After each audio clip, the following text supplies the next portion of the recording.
Hi hello ನಮಸ್ಕಾರ, welcome back to my YouTube channel.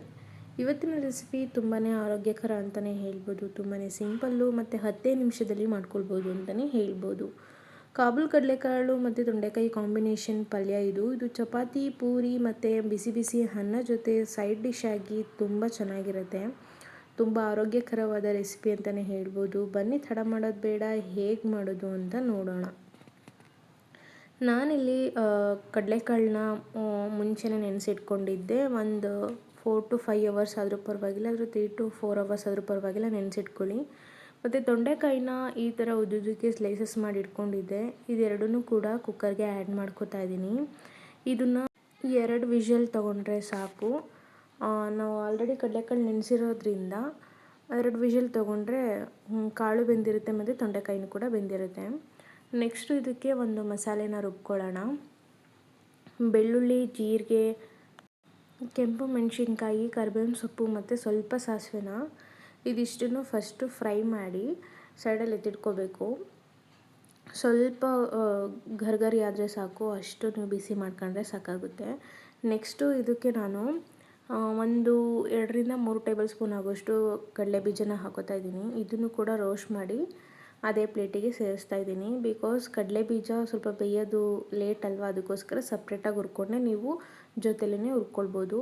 ಇದಿಷ್ಟನ್ನು mixie ಜಾರಿಗೆ ಹಾಕಿ ತರತರಿಯಾಗಿ ರುಬ್ಬಿ ಸೈಡಲ್ಲೇ ತಿಳ್ಕೊಳ್ಳಿ.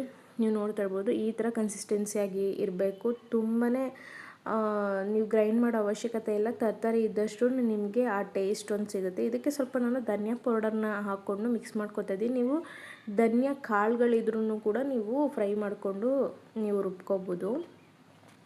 ಇನ್ನೊಂದು ಬಾಣಲೆಗೆ ನಾನು ಸ್ವಲ್ಪ ಎಣ್ಣೆನ ಹಾಕ್ತಾಯಿದ್ದೀನಿ, ಸ್ವಲ್ಪ ಸಾಸಿವೆನ ಹಾಕ್ತಾಯಿದ್ದೀನಿ. 2 ಈರುಳ್ಳಿನ ಸಣ್ಣದಾಗಿ ಹೆಚ್ಚಿ ನಾನು ಇದಕ್ಕೆ ಸೇರಿಸ್ತಾಯಿದ್ದೀನಿ. ಇದನ್ನು ಬ್ರೌನ್ ಆಗೋವರೆಗೂ, ಗೋಲ್ಡನ್ ಬ್ರೌನ್ ಆಗೋವರೆಗೂ ಈರುಳ್ಳಿನ ಫ್ರೈ ಮಾಡ್ಕೊಳ್ಳಿ. ಅದಾದಮೇಲೆ ತೊಂಡೆಕಾಯಿ ಮತ್ತು ಕಾಬೂಲ್ ಕಡಲೆಕಾಳನ್ನ ಬೇಯಿಸಿಟ್ಕೊಂಡಿರೋದನ್ನು ಇದರೊಳಗಡೆ ನಾನು ಮಿಕ್ಸ್ ಮಾಡ್ತಾಯಿದ್ದೀನಿ. ಇದನ್ನು ನೀಟಾಗಿ ಮಿಕ್ಸ್ ಮಾಡಬೇಕು. ನಾವು ಎಷ್ಟೇ ನೀರು ಬೇರೆ ಮತ್ತು ತೊಂಡೆಕಾಯಿ ಬೇಯಿಸ್ಕೊಂಡಿರ್ತೀವಲ್ಲ, ಅದು ಸಪ್ರೇಟ್ ಮಾಡ್ಕೊಂಡಿದ್ರು ನೀರಂಶ ಇರುತ್ತೆ. ಸೊ ಇದನ್ನು ಮೀಡಿಯಮ್ ಫ್ಲೇಮಲ್ಲಿ ಇಟ್ಕೊಂಡು ನೀಟಾಗಿ ನೀರು ಇಂಗೋವರೆಗೂ ನೀವು ಫ್ರೈ ಮಾಡ್ಕೋತಾರಿ. ಅದಕ್ಕೆ ಸ್ವಲ್ಪ ಸಾಲ್ಟ್ ಹಾಕ್ತಾಯಿದ್ದೀನಿ. ರುಬ್ಬಿರುವಂತಹ ನಾನೇನು ಮಸಾಲೆ ರುಬ್ಬಿಟ್ಕೊಂಡಿದ್ದೆ ಅದನ್ನು ಇದರೊಳಗಡೆ ಹಾಕ್ತಾಯಿದ್ದೀನಿ. ನೀವು ಖಾರಕ್ಕೆ ನೋಡಿ ಹಾಕ್ಕೊಳ್ಳಿ. ಬಿಕಾಸ್ ಮೆಣಸಿಕಾಯಿ ಸ್ವಲ್ಪ ಖಾರ ಇದ್ದರೆ ತಿನ್ನೋಕ್ಕಂತೂ ಖಂಡಿತವಾಗ್ಲೂ ಆಗೋಲ್ಲ. ನೀವು ಖಾರಕ್ಕೆ ತಕ್ಕಂತೆ ನೋಡಿ ಮೆಣಸಿಕಾಯಿನ ಹಾಕ್ಕೊಳ್ಳಿ. ಅದನ್ನು ನೀಟಾಗಿ ಫ್ರೈ ಮಾಡಾದಮೇಲೆ ಕಾಯಿ ಮತ್ತು ಕೊತ್ತಂಬರಿ ಸೊಪ್ಪನ್ನ ಹಾಕ್ತಾಯಿದ್ದೀನಿ. ಟೇಸ್ಟ್ ಅಂತೂ ತುಂಬಾ ಚೆನ್ನಾಗಿರುತ್ತೆ.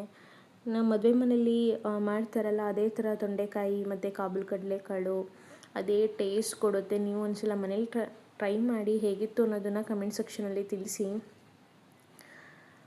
ನನ್ನ ಚಾನಲನ್ನು ಸಬ್ಸ್ಕ್ರೈಬ್ ಮಾಡ್ಕೊಂಡಿಲ್ಲ ಅಂದರೆ ಈ ಕೂಡಲೇ ಸಬ್ಸ್ಕ್ರೈಬ್ ಮಾಡ್ಕೊಳ್ಳಿ. ನೆಕ್ಸ್ಟು ನಾನು ಯಾವುದೇ ವೀಡಿಯೋ ಅಪ್ಲೋಡ್ ಮಾಡಿದ್ರು ನಿಮಗೆ ನೋಟಿಫಿಕೇಷನ್ ಬರುತ್ತೆ. ರೆಸಿಪಿ ಹೇಗಿತ್ತು ಅನ್ನೋದನ್ನು ಕಮೆಂಟ್ ಸೆಕ್ಷನಲ್ಲಿ ಕಮೆಂಟ್ ಮಾಡೋದನ್ನು ಮರಿಬೇಡಿ. ಸೊ ನೀವ್ಯಾಕೆ ತಡ ಮಾಡ್ತಾಯಿದ್ದೀರಾ? ನೋಡಿದ್ದಾಗಿದೆ ಅಲ್ವಾ? ನೀವು ಒಂದ್ಸಲ ಮನೇಲಿ ಟ್ರೈ ಮಾಡಿ ಅಂತ ಹೇಳ್ತಾ ವಿಡಿಯೋ ನೋಡಿದ್ದಕ್ಕಾಗಿ ಧನ್ಯವಾದಗಳು. Thank you so much.